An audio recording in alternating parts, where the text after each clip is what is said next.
Second place. She wants to retch. She never comes in second place. If it weren't for those idiots at the publishing house canceling Dad's series, she'd be able to finish her semester. But they don't know genius when they see it. So here she is, watching her grades go into freefall as João takes top marks in the class. João. The name makes her spit. He's not special. He should be in second place. She sits at home, powerless. Maybe she can throw a wrench in the works. Call the school. Get him in trouble. She calls. She doesn't have a plan, but she calls. A secretary picks up. Hello? Adriana hesitates. Hello? I'm calling about my son, João. I didn't receive his grades. Can I confirm the address on file? The secretary, just like that, gives her everything. So easy. She hangs up, stares at the phone. Why had she done that? Her mind drifts to Dad's comic. This is what she would do. Gather information and exploit. She dumps her bike behind a fire hydrant, checks her watch. Should be any minute now. João walks out right on cue from his fencing lesson. She writes it down. She knows where he'll be better than even he knows. In an hour, he'll be home playing video games. He'll go to bed at 10. He'll wake up, go to school, stop by his friend's house, bike home, get tutored on math. This has been her entire month, following João, learning his schedule, learning everything about him. She still doesn't know why. It felt good to have this power over someone. The power to know that at any time she could disrupt his entire routine, his entire life. She gets on her bike and tails him on his way home. There's an alley he always takes as a shortcut. Not a particularly safe place to be when you're being pursued. But, of course, he doesn't know that he's being pursued. She's being careful. His bike goes over a nail. He flips over the handlebars, scrapes his knees and palms, swears. He sits there, staring at his flat tire, doing nothing. Useless. This is the boy who's taking first place honors in her class. This feckless cretin. She imagines jumping him right now. It would be impossible for anyone to see her. This is where she'd do it.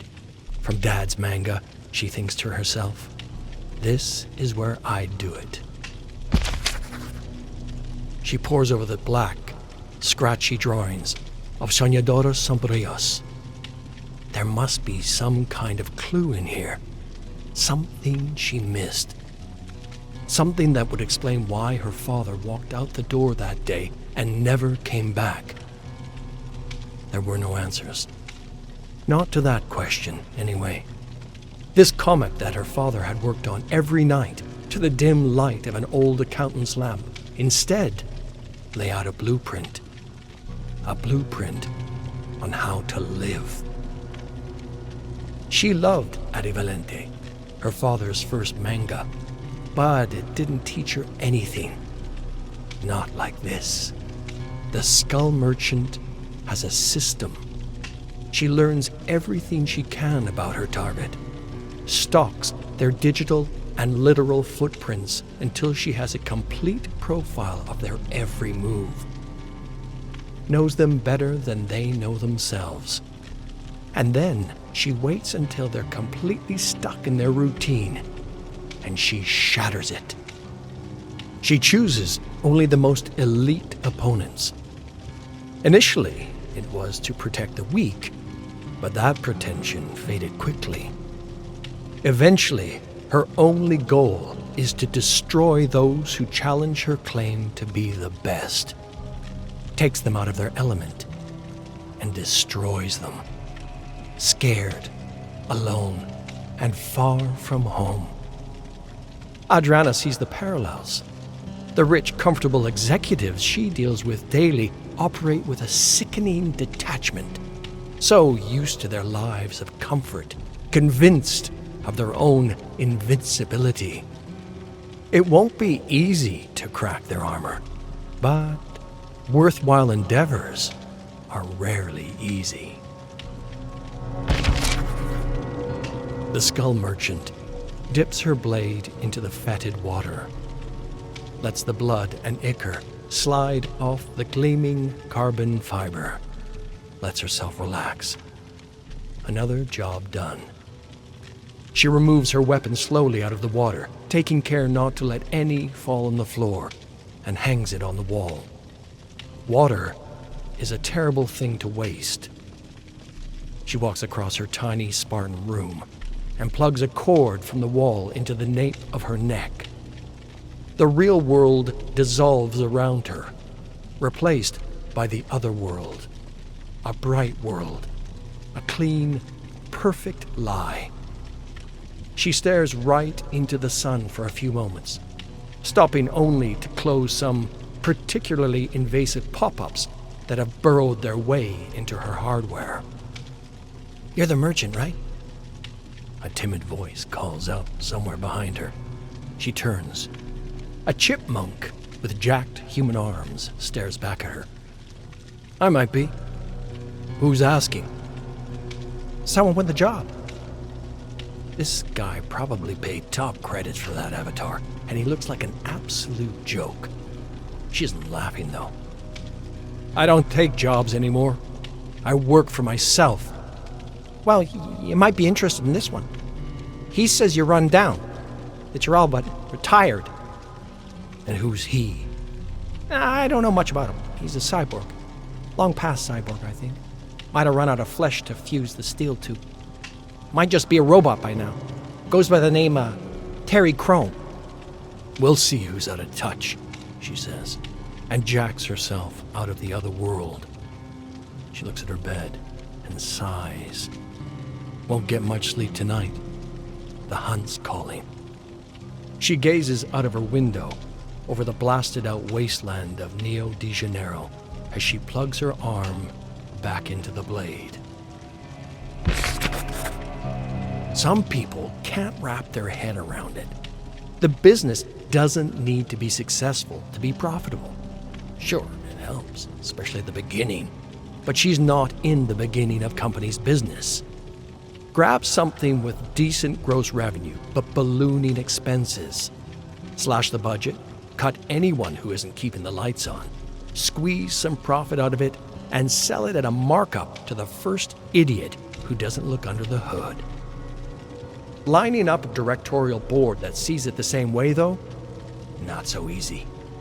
These cowards foisted on her by the shareholders are too cowardly or lazy or, and she hates these ones the most, ethical to have that killer instinct.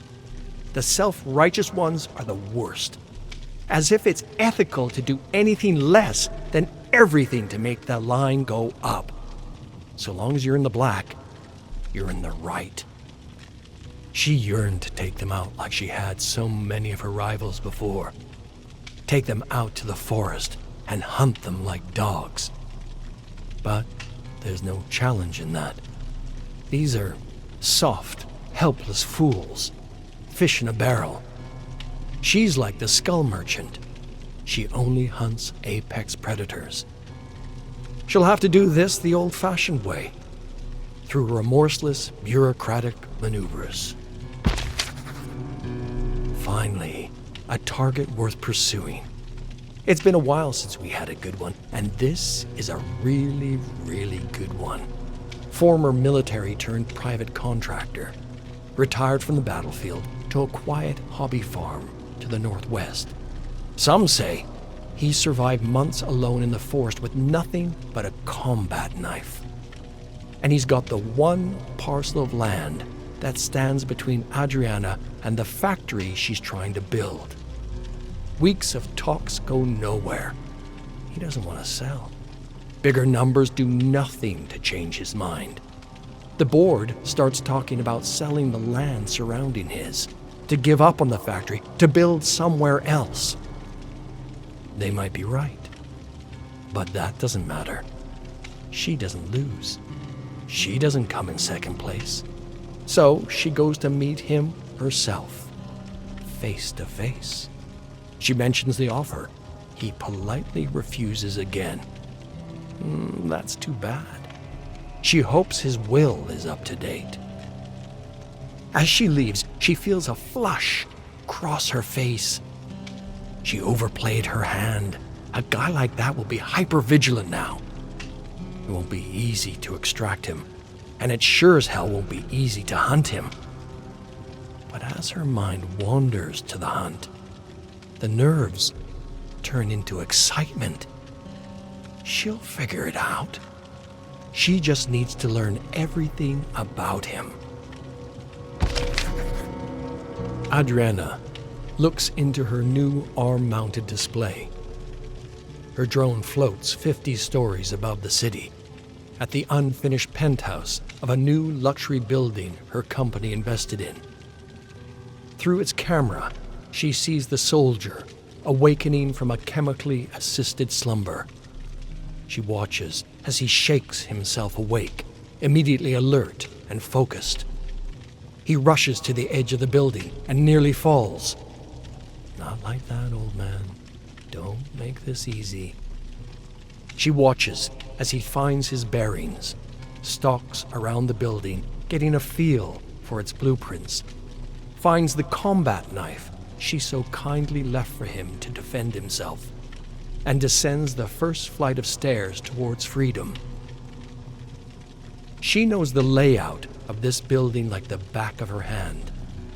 She moves her drones into position. Of course, a soldier like him will have the wherewithal to avoid them, but catching him moving isn't the point.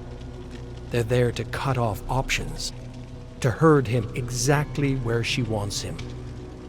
He'll know that too. That's what makes the game so fun. Two brilliant minds, each playing 6 steps ahead. Odds are, even if he'll never admit it, he lives for this too.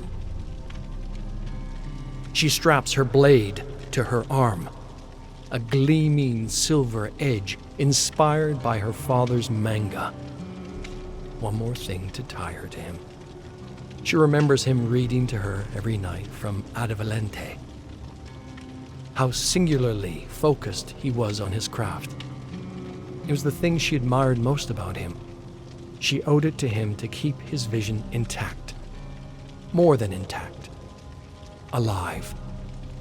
If nobody would buy the Skull Merchant story, she would become the Skull Merchant.